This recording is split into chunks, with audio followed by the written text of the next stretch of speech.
Okay, so we are now on the corner of Queen and... what are we on? Queen and John. And so what we're going to do is we're going to walk back the way we came. So we did just a count of every single shop on the way when we were walking this way. Now we're going to go back and we're going to do some systematic sampling. And so what should we do? Every second? Yeah, okay, every second. All right, so every second shop we're going to do a count as to whether they're open or closed. So do you want to hold? And all right, let's get started. So All right. So is this going to be, so if we're doing every second, are we going to start on the first one or are we going to start on the second one? I think let's start on the first one. So Okay. This one is second cup. So this is open. So that's one open. And then we skip. So then we skip. And then the next one. Martini, and we're now Scarpino. So this is open. So we're at two opens. Okay, so now before, this would have been counted. I don't know what this is, but this would have been counted, but because we're skipping it, nothing even happens. Alright, now we've got Kevin Murphy, but Kevin is just a door, so okay, so now we've got this one, and this is going to be counted, and it is closed, so we're 2 and 1, and now we're continuing. So the thing about systematic sampling is that you just have a rule about which shops that you're sampling. So our rule is that we're sampling every second. It doesn't matter what it is, we just count every second shop. 3 and 1. Now, why could this be problematic in terms of getting a random sample? Well, think about how shops 4 and 1. How shops might be laid out. So perhaps restaurants are more likely to be clustered together. 5 and 1. Or maybe they're more likely to space apart. So maybe it's more likely to have restaurants that are separated with a different shop.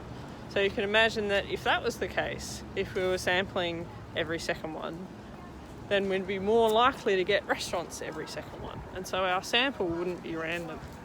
And so we've missed out on, what was this? This used to be Eagle or something, right? Yeah, American Eagle. So we've missed out on that because it wasn't one of the ones that we were counting, but we're about to hit Strangelove. Strangelove is shut, so that we're at 5 and 2.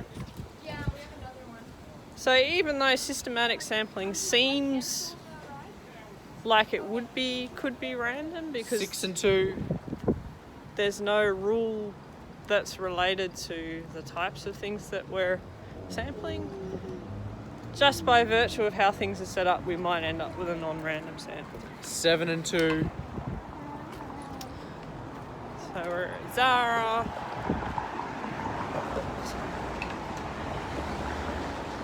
So I can't remember, the count last time was something like 8 and 2.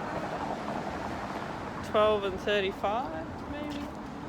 So we should be we'll get about half of the sample, but it'll be interesting to see what the split between open and shut is this 9 time. and 2, and so we're missing this one. That's a bit of a shame, but you know. It does feel like a bit of a shame when we're missing closed ones. And so there is this temptation that you might want to, so we're at 10 and 2. There's this temptation to try and update. So you're like, oh no, maybe I really should actually get this one. And it may seem a little bit silly in this case, but let's just say, are we counting this one? I don't know, you're doing the 11 and 2. Bit of a measurement error again there. So we got some measurement error creeping in. But this is what happens, right? This is what happens. This is reality. And we don't get to count this one, which is a shame. But we'll get the next one. I don't know if you can hear in the background, but Teddy definitely has some opinions about systematic sampling that he's voicing. Here we are on the 12 and 3. This is back to Peter Pan here. 12 and 3. We're about to cross the road. So notice that even though we're doing systematic sampling, we're still sampling within the same block, and so we're still sampling within the same cluster. 12 and 14. And so when you think about cluster sampling, for example, you could think about this block of Queen Street being our cluster.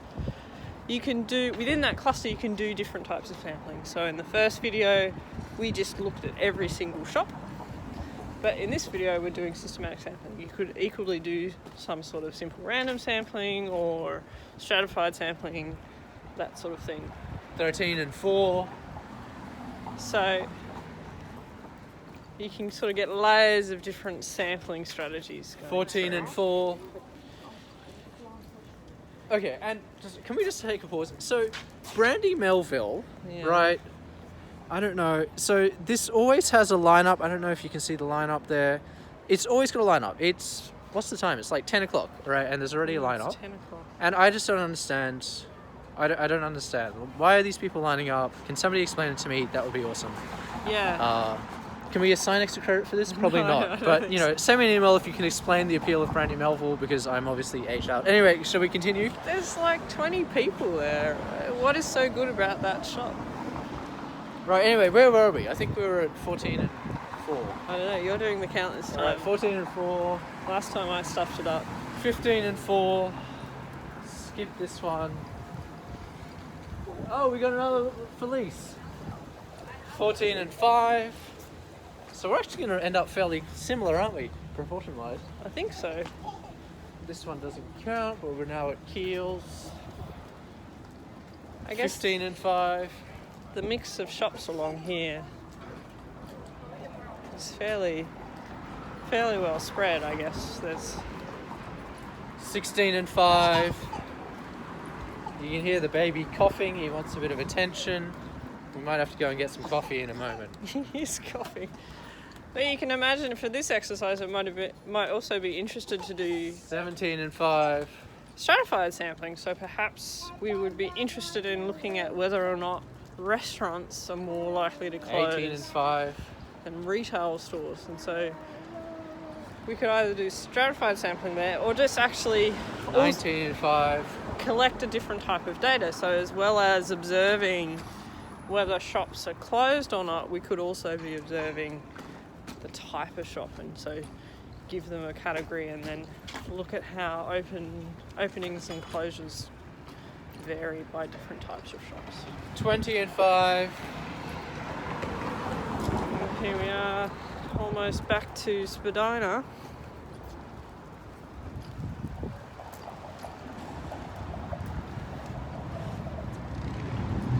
And This will be it. 21 and 5 for our systematic sampling applied to our cluster.